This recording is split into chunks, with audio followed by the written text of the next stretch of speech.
సౌష్టవ లేదా సమరూప రేఖలు ఇచ్చిన పటాన్ని రెండు సర్వసమాన భాగాలుగా విభజించే సరళ రేఖలను సౌష్టవ రేఖలు లేదా సమరూప రేఖలు అంటారు.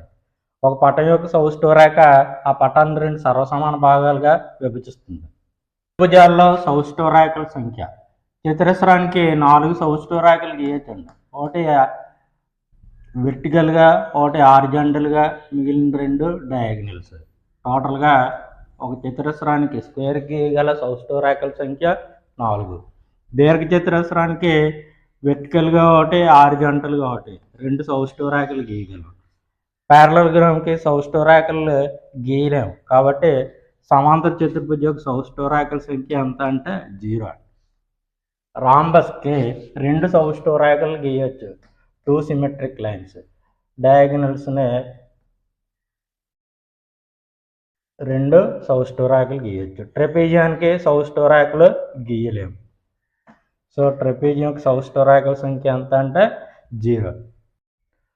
Quadrilateral number of symmetric lines. స్క్వేర్కి గీయగల సిమెట్రిక్ లైన్ సౌష్టవ రేఖల సంఖ్య 4.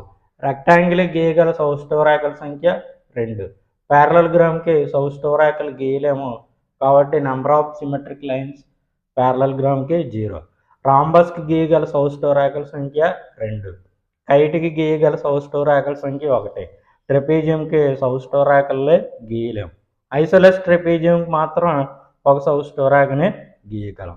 పూర్తని గీయగల సౌష్టవ రేఖల సంఖ్య 1 అండి. సెమీ సర్కిల్కి గీయగల సిమెట్రిక్ లైన్స్ ఎన్ని అంటే 1. సర్కిల్కి గీయగల సిమెట్రిక్ లైన్స్ అంటే ఎన్ని అంటే ఇన్ఫినిటీ అని, అనంత సౌష్టవ రేఖలే గీయచ్చు. అదే అన్సైడెడ్ రెగ్యులర్ పాలిగాన్ అయితే n సిమెట్రిక్ లైన్స్ని డ్రా చేయొచ్చు. త్రిభుజాల్లో సౌష్టవ రేఖలు లేదా సమరూప రేఖ. విషంభావ త్రిభుజానికి గీయగల సౌష్టవ రేఖల సంఖ్య 0 అండి. విషంభావ త్రిభుజానికి సౌష్టవ రేఖలు ఉండవు. సమద్విభావ త్రిభుజానికి గీయగల సౌష్టవ రేఖల సంఖ్య ఎంత అంటే 1 అండి.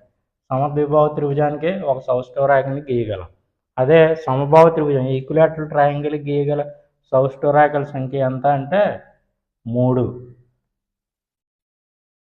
సమభావ త్రిభుజానికి గీయగల సౌష్టవ రేఖల సంఖ్య 3. ఏదైనా త్రిభుజానికి గీయగల సౌష్టవ రేఖల సంఖ్య గరిష్టంగా ఎంత అంటే 3 అని చెప్పచ్చు.